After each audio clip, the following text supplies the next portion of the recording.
தமிழ்நாட்டின் தலைநகரான சென்னை மாநகரம். இந்த நகரில் இல்லாதது தான் என்ன அப்படின்ற அளவுக்கு அவ்வளோ ஒரு சென்னை எப்போதுமே திமுகவுடைய கோட்டையாக வர்ணிக்கப்படும். ஒட்டுமொத்தமாக சென்னையில் இருக்கிற 16 சட்டமன்ற தொகுதியிலையும் அதிமுக நேரடியாக களமிறங்கிறது பெரிய அளவுக்கு விரும்புறதில்ல. இப்போ எபினேசர் இந்த முறை மீண்டும் களமிறக்கப்படுவார்னு பார்த்தீங்கன்னா, அமைச்சர் சேகர்பாபு தொகுதி மாறி, துறைமுகத்திலிருந்து தொகுதி மாறி, அதிமுக பொறுத்தவரை ஆர்எஸ் ராஜேஷ் தான் இந்த இடத்துல. சென்னையில் ஒரு பெரிய மாவட்டம்னே இதை பெரம்பூரை சொல்லலாம். திமுகவும் மார்க்சிஸ்ட் கம்யூனிஸ்ட் கட்சியும் அதிக முறை வெற்றி பெற்ற ஒரு தொகுதி. திமுகவுடைய தேர்தல் நிதிக்காக 1 கோடி கொடுத்தார் ஆர்டி சேகர். மேடையிலேயே உதயநிதி வந்துட்டு அவர் மேலே கட்சிக்குள்ள சில அதிருப்திகள் அப்படின்ற மாதிரி ஒரு குரல்கள். இந்த தொகுதி வந்துட்டு அமைச்சர் சேகர்பாபுடைய கண்ட்ரோலில் இருக்குது. அவருக்கும் ஆர்டி சேகருக்கும் என்ஆர் தனபாலன் இந்த இடத்துல நின்னார், வெற்றி வாய்ப்பை இழந்தார். இந்த முறை அவர் கண்டிப்பாக திமுகலையும் இந்த தொகுதியை குறி வச்சு கம்யூனிஸ்டுகள் சீட்டு கேட்கலாம். தமிழ்நாட்டின் ஒரு ஸ்டார் தொகுதியாக இது இருக்குது. முதலமைச்சர் மு.க. ஸ்டாலின் இருக்கக்கூடிய வெற்றி பெற்றிருக்கிற தொகுதியாக இருக்குது. கடந்த முறை மு.க. ஸ்டாலின் எடுத்து இந்த இடத்துல களம் கண்டது அதிமுக ஆதி ராஜாராம். இந்த முறையும் அவர் தென் மாவட்டங்கள்லேருந்து வேலை தேடி இங்கே வந்தவங்களும் இங்கே கணிசமான அளவுக்கு. பேராசிரியர் அன்பனுடைய பேரன் வெற்றி அழகன் மிகச்சிறந்த கல்வியாளர், பல்வேறு கிட்டத்தட்ட இப்போ அவர் அரசியல் துறவரம் போயிட்டாருன்னு சொல்லலாம். அவர் எந்த இடத்துல இருக்காருன்னு தெரியல. டிஎன் டாக்ஸ் நேயர்களுக்கு வணக்கம். நான் உங்கள் அரவிந்த்குமார். ஒவ்வொரு மாவட்ட தேர்தல் கள நிலவரங்களை பார்த்துட்டே வரோம். தமிழ்நாட்டில் மொத்தம் 38 மாவட்டங்கள் இருக்குது. இதில் 37 மாவட்டங்கள் நிறைவடைஞ்சிருக்கு. இறுதியாக தமிழ்நாட்டின் தலைநகரான சென்னை மாநகரம், இந்த சென்னை மாவட்டத்தை தான் நாம் இன்றைக்கி பார்க்க இருக்கிறோம்.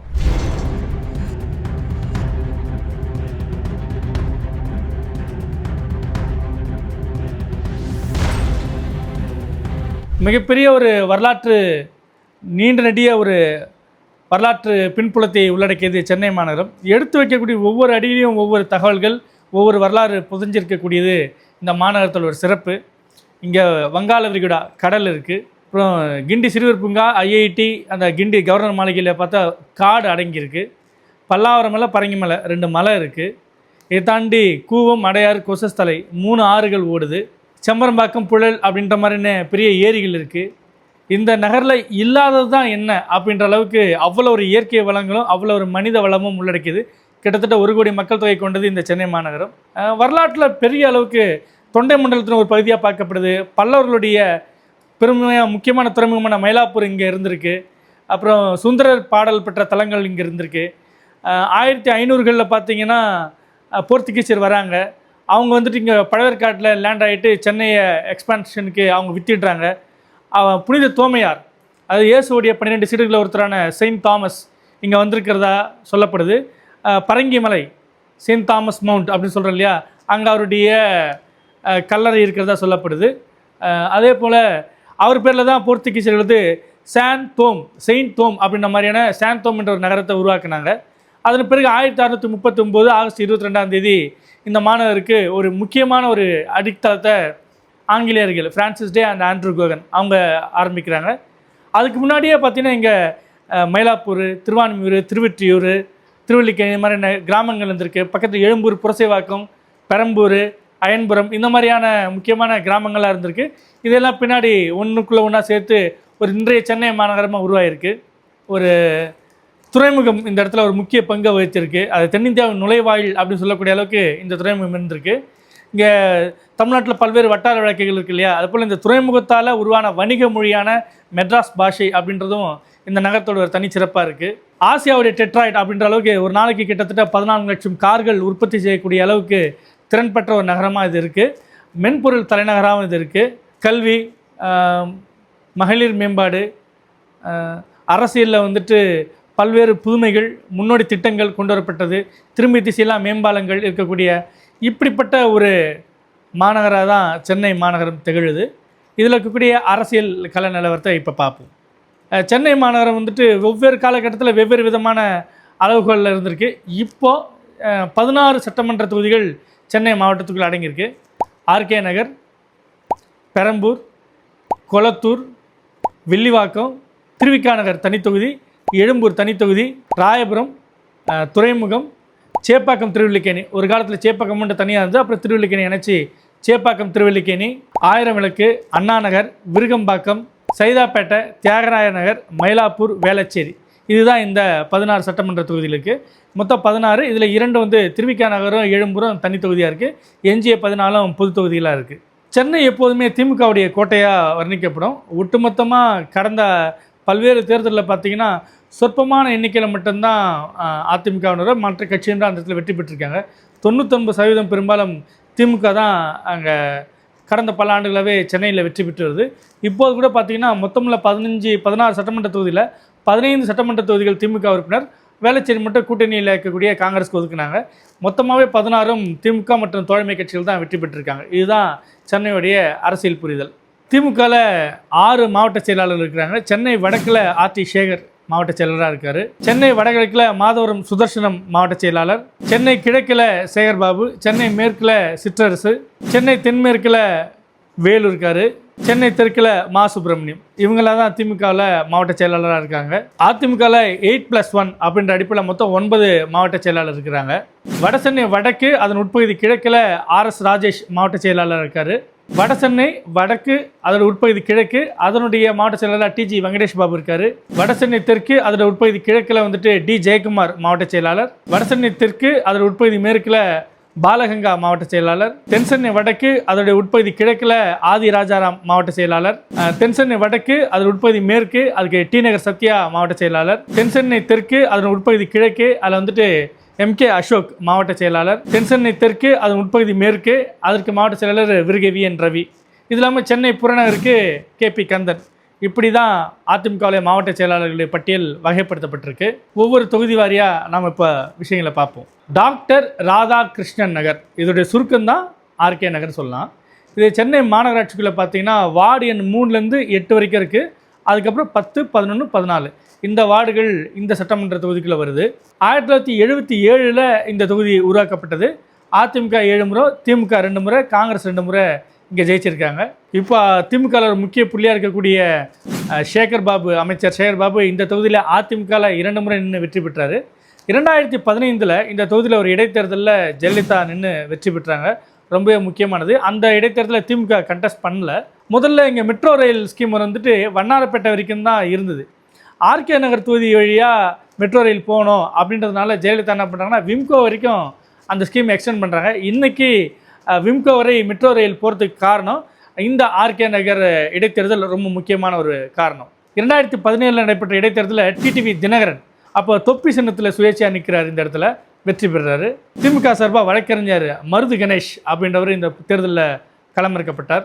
இந்த தொகுதிக்குள்ளே முக்கியமான பகுதிகள்லாம் வருது. காசிமேடு, கொருக்குப்பேட்டை, புதுவனாரப்பேட்டை, தண்டையார்பேட்டை, நேதாஜி நகர், எழில் நகர், சுனாமி நகர், வஉசி நகர், இதெல்லாம் இந்த தொகுதிக்கு உட்பட்ட பகுதிகள். சிறுபான்மை இன இஸ்லாமிய வாக்குகளும் தெலுங்கர் வாக்குகளும் இந்த தொகுதியில் ரொம்பவே முக்கியமானது. இந்த தொகுதியில் 30% அளவுக்கு நாடார் வாக்குகள் இருக்குது, 20% அளவுக்கு வன்னியர் வாக்குகள் இருக்குது.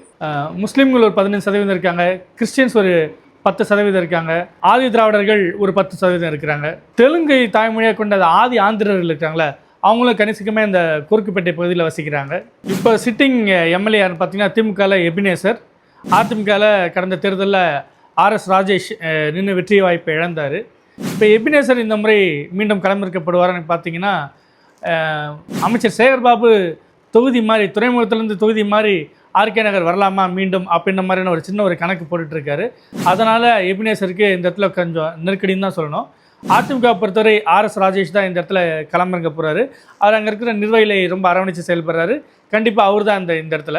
திமுகவில் தான் எபினேசரா இல்லாட்டி தொகுதி மாதிரி வரக்கூடிய வேறொரு பிரபலமா அப்படின்றது முடிவாகும். ஒருவேளை சேகர்பாபு வரலன்னா திமுகவில் மண்டல குழு தலைவராக இருக்கக்கூடிய நேதாஜி கணேசனும் சீட்டு கேட்க ட்ரை பண்ணிகிட்ருக்காரு திமுகவில். அடுத்தபடியாக பெரம்பூர் சட்டமன்ற தொகுதி இந்தியாவின் முதலாவது பொது தேர்தலான 1952 இந்த தொகுதி இருந்துட்டு வருது. ரொம்ப பழமையானது. திமுகவும் மார்க்சிஸ்ட் கம்யூனிஸ்ட் கட்சியும் அதிக முறை வெற்றி பெற்ற ஒரு தொகுதி.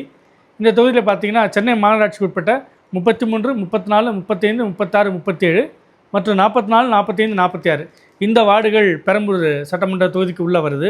மூலக்கடை, கொடுங்கியூர், கண்ணதாசன் நகர், மகாகவி பாரதியார் நகர், வியாசர்பாடி, பார்வதி நகர் இந்த மாதிரியான முக்கியமான இடங்கள் இந்த தொகுதிக்குள்ளே வருது.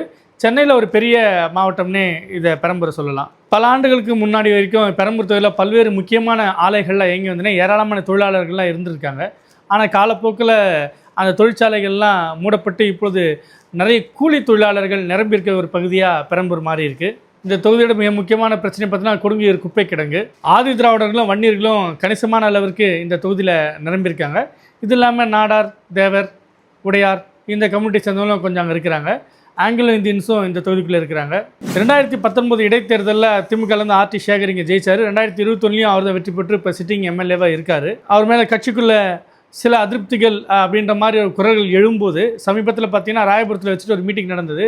அப்போ துணை முதலமைச்சர் உதயநிதி ஸ்டாலின்ட்ட தேர்தல் நிதிக்காக, திமுகவுடைய தேர்தல் நிதிக்காக 1 கோடி கொடுத்தார் ஆர்டி சேகர். மேடையிலேயே உதயநிதி வந்துட்டு இன்னும் 1 கோடி கூட இவர் தருவார் அப்படின்ற மாதிரி எதிர்பார்க்கிறேன்னு சொன்னார். அதனால் தன் மீதான அதிருப்திகள்லேருந்து ஓரளவுக்கு ஆர்டி சேகர் சரி செஞ்சுட்டார் அப்படின்னு நம்ம புரிஞ்சிக்கலாம். ஆர்டி சேகர் இருந்தாலும் இந்த தொகுதி வந்துட்டு அமைச்சர் சேகர் பாபுடைய கண்ட்ரோலில் இருக்குது. அவருக்கும் ஆர்டி சேகருக்கும் எப்போதும் 7ஆம் பொருத்தம் தான். ஆனால் ஆர்டி சேகர் உதயநிதிட்ட ரொம்ப க்ளோஸாக இருக்கிறதுனால பெரிய அளவுக்கு அவரை எதிர்த்து காய நகர்த்த முடியல. இந்த முறையும் ஆர்டி சேகர் தான் அங்கே சீட்டு கேட்பார். அதே சமயம் சேகர் பாபுடைய ஆதரவாளர் ஒருத்தர் இருக்கார், பொறியாளர் அணியைச் சேர்ந்த நரேந்தர்ன்ட்டு, அவரும் இங்கே சீட்டு கேட்க ஒரு முயற்சி பண்ணலாம். கடந்த 2021 சட்டமன்ற தேர்தலில் அதிமுக கூட்டணி இடம்பெற்ற பெருந்தலைவர் மக்கள் கட்சியை சேர்ந்த என்ஆர் தனபாலன் இந்த இடத்துல நின்னார், வெற்றி வாய்ப்பை இழந்தார். இந்த முறை அவர் கண்டிப்பாக நிற்க மாட்டார். ஆனாலும் வேறு கூட்டணி சேர்ந்த கட்சிகள் அங்கே சீட்டு கேட்க வாய்ப்பு இருக்குது. ஒருவேளை அதிமுக சீட்டு கேட்டாங்கன்னா அங்கே ஒரு பகுதி செயலாளர் இருக்கார் என்எம் பாஸ்கர், அவர் சீட்டு கேட்க ஒரு வாய்ப்பு இருக்குது. ஆனாலும் பெரும்பாலும் சென்னையில் இருக்கிற 16 சட்டமன்ற தொகுதியிலையும் அதிமுக நேரடியாக களமிறங்கிறது பெருமளவுக்கு விரும்புறதில்ல. பெரும்பாலும் கூட்டணிக்கே கொடுத்துருவாங்க. அந்த வகையில் இந்த தொகுதி கூட்டணிக்கும் போக வாய்ப்பு இருக்குது. அதே போல் திமுகலையும் இந்த தொகுதியை குறி வச்சு கம்யூனிஸ்டுகள் சீட்டு கேட்கலாம். ஏன்னா ஏற்கனவே இந்த இடத்துல பலமுறை கம்யூனிஸ்டுகள் நின்று வெற்றி பெற்றிருக்காங்க. எக்ஸ்எம்எல்ஏ பார்த்தீங்கன்னா சவுந்தரராஜன், மகேந்திரன் இவங்கெல்லாம் இந்த இடத்துல முக்கியமான ஒரு ஆளுமைகளாக இருக்காங்க. இப்போ கொடுங்கியூர் குப்பை கிடங்கு கூட வச்சு பல்வேறு போராட்டங்களை இவங்க தான் எடுத்துகிட்டு இருக்காங்க. ஆனால் கம்யூனிஸ்ட்டில் பார்த்தீங்கன்னா 2 முறைக்கு மேலே வெற்றி பெற்றவங்களுக்கு ஒரே தொகுதியில் வாய்ப்பு தர மாட்டாங்க, ஒரு முதுமை அடைந்து விட்டால் வாய்ப்பு தர மாட்டாங்க. பொலிட் பியூரோ எடுக்கக்கூடிய முடிவுகள் தான். அதனால் அந்த இடத்துல ஒருவேளை கம்யூனிஸ்ட்டுக்கு ஒதுக்கப்பட்டாலும் அந்த இடத்துல வேட்பாளர் யாருன்றதை அந்த கட்சியோட தலைமை தான் தீர்மானிக்கும். அடுத்தபடியாக கொளத்தூர் புதிதாக உருவாக்கப்பட்டது. தொகுதி மறுசீரமைப்புக்கு பிறகு 2011 தான் தொகுதி வருது. வில்லிவாக்கத்திலிருந்து சில பகுதிகள், புருஷவாக்கத்திலிருந்து சில பகுதிகள் எடுத்து இந்த கொளத்தூர் என்ற ஒரு தொகுதியை உருவாக்குறாங்க. 3 முறையும் இந்த இடத்துல தமிழ்நாட்டின் ஒரு ஸ்டார் தொகுதியாக இது இருக்குது. முதலமைச்சர் மு.க. ஸ்டாலின் இருக்கக்கூடிய வெற்றி பெற்றிருக்கிற தொகுதியாக இருக்குது. 2011, 2016, 2021 3லுமே முதலமைச்சர் மு.க. ஸ்டாலின் தான் இங்கே போட்டியிட்டு வெற்றி பெற்றிருக்காரு. சென்னை மாநகராட்சி உட்பட 50 முதல் 54 வரையான வார்டுகள் வந்துட்டு இந்த கொளத்தூர் தொகுதிக்குள்ளே வருது. கொளத்தூர், பெரியார் நகர், செம்பியம் பூம்புகார் நகர், பேப்பர் மில்ஸ் ரோடு, பெரவல்லூர், ஜவஹர் நகர், வெற்றி நகர், நேதாஜி நகர், தயாலு நகர், செந்தில் நகர், சண்முக நகர், சீனிவாச நகர், மக்காராம் தோட்டம், லக்ஷ்மி நகர், ஏரிக்கரை, அப்புறம் தில்லை நகர், தென்பழனி நகர், இந்திரா நகர், அம்பேத்கர் நகர், ஜிகேஎம் காலனி, செல்லியம்மன் நகர் இதெல்லாம் தான் கொளத்தூர் தொகுதியோட ஒரு முக்கியமான பகுதிகள். முதலியார், வன்னியர், நாடார், நாயுடுகள், ஆதி திராவிடர்கள் இங்கே முக்கியமாக ஒரு சமுதாயமாக இருக்கிறாங்க. இஸ்லாமியர்களும் கணிசமான அளவுக்கு இந்த தொகுதியில் இருக்கிறாங்க. பிற மொழி பேசக்கூடிய மக்களும் இந்த தொகுதியில் ஒரு 10லேருந்து 15% இருக்க ஒரு வாய்ப்பு இருக்குது. கடந்த முறை மு.க. ஸ்டாலின் எடுத்து இந்த இடத்துல களம் கண்டது அதிமுக ஆதி ராஜாராம். இந்த முறையும் அவர் மாவட்ட செயலாளர் என்ற அடிப்படையில் சீட்டு கேட்கக்கூடும். ஆனால் அதிமுக தலைமை என்ன முடிவெடுக்குதுன்றது தெரியல. அடுத்தபடியாக வில்லிவாக்கம் தமிழ்நாட்டில் ஒரு காலத்தில் மிகப்பெரிய தொகுதியாக இது இருந்தது. ஆனால் இப்பொழுது அது தொகுதிகள் உடைக்கப்பட்டதுனால கொஞ்சம் அளவில் சுருங்கிடுச்சு. சென்னை மாநகராட்சிக்கு உட்பட்ட 55, 56, 57, 58 அப்புறம் 63, 64 இந்த வார்டுகள்லாம் இந்த வில்லிவாக்கம் தொகுதிக்குள்ளே வருது. 1977 தான் இந்த தொகுதி உருவாக்கப்படுது. திமுக ஒரு 5 முறை வெற்றி பெற்ற தொகுதி. நடிகர் நெப்போலியன் இருந்தார்ல, 2001 இங்கே தான் நின்று ஜெயிச்சார். இந்த திருமங்கலம் மேல்நிலை தண்ணீர் தொட்டி பகுதி, வில்லிவாக்கம், அண்ணாநகர் மேற்கு, ஐசேஃப், அயனாவரம், ஓட்டேரியில் கொஞ்சம், கெல்லிஸு இதெல்லாம் இந்த வில்லிவாக்கம் தொகுதியில் மிக முக்கியமான ஒரு பகுதிகள். ஐசிஎஃப் ரயில் பெட்டி தொழிற்சாலை இந்த தொகுதிக்குள்ளே தான் வருது. ரொம்ப முக்கியமான ஒரு பகுதி. இந்த தொகுதியில் வன்னியர், நாயுடு, முதலியார், அப்புறம் ஆதி திராவிட மக்கள் ரொம்ப முக்கியமான ஒரு சமூக பரவலாக்கம். அதே போல் தென் மாவட்டங்கள்லேருந்து வேலை தேடி இங்கே வந்தவங்களும் இங்கே கணிசமான அளவுக்கு இந்த தொகுதிக்குள்ளே இருக்கிறாங்க. இந்த தொகுதியில் மிக முக்கியமான பிரச்சனைன்னு பார்த்தீங்கன்னா சுற்றுச்சூழல் மாசுபாடுன்னு சொல்லலாம். அதே போல் இந்த நியூ ஆவடி ரோட்டில் பார்த்தீங்கன்னா குடிநீர் வாரியத்துக்கு சொந்தமான ஒரு இடம் இருக்குது. அதில் 50 ஆண்டுகளாக சில மக்கள் வசித்து வராங்க. அவங்க பட்டா கேட்டு தொடர்ந்து போராடிட்டு வந்துட்டுருக்காங்க. இது இங்கே தீர்க்கப்படாத ஒரு பிரச்சனையாக இருந்துகிட்டு இருக்குது. அம்பத்தூர் தொழில்பேட்டையிலேருந்து வெளியே வரக்கூடிய சில கழிவுநீர்லாம் பார்த்திங்கன்னா அன்னை சத்யா நகரில் தேங்கும். இந்த பிரச்சனைக்கும் இன்னும் அங்கே விடிவுகாலம் பிறக்கலை. அந்த ஜிகேஎம் காலனி அந்த லெவல் கிராசிங்கில் பார்த்திங்கன்னா ஒரு சின்ன ஒரு மேம்பாலம் வேணும் அப்படின்றது ஒரு நீண்டகால கோரிக்கையாக இருந்துட்டு வருது. இங்கே திமுகவில் சிட்டிங் எம்எல்ஏ யார் பார்த்திங்கன்னா பேராசிரியர் அன்பழகனுடைய பேரன் வெற்றி அழகன். மிகச்சிறந்த கல்வியாளர், பல்வேறு பள்ளி கல்லூரிகளை நடத்திட்டு வரக்கூடியவர், நல்ல ஒரு படிப்பாளி, பழகுவதற்கு ரொம்ப இனிமையானவர், அதுன்னு கூட பேச மாட்டார் வச்சிங்களேன். ஆனால் அதே சமயம் தொகுதிக்குள்ளே தான் பேராசிரியருடைய பேரன் அப்படின்ற மாதிரிலாம் எந்த பந்தம் இல்லாமல் எல்லாருக்கூடையும் கலந்து பழகக்கூடிய ஒரு பண்பாளர். அவர் தான் இப்போ எம்எல்ஏவாக இருக்கார்.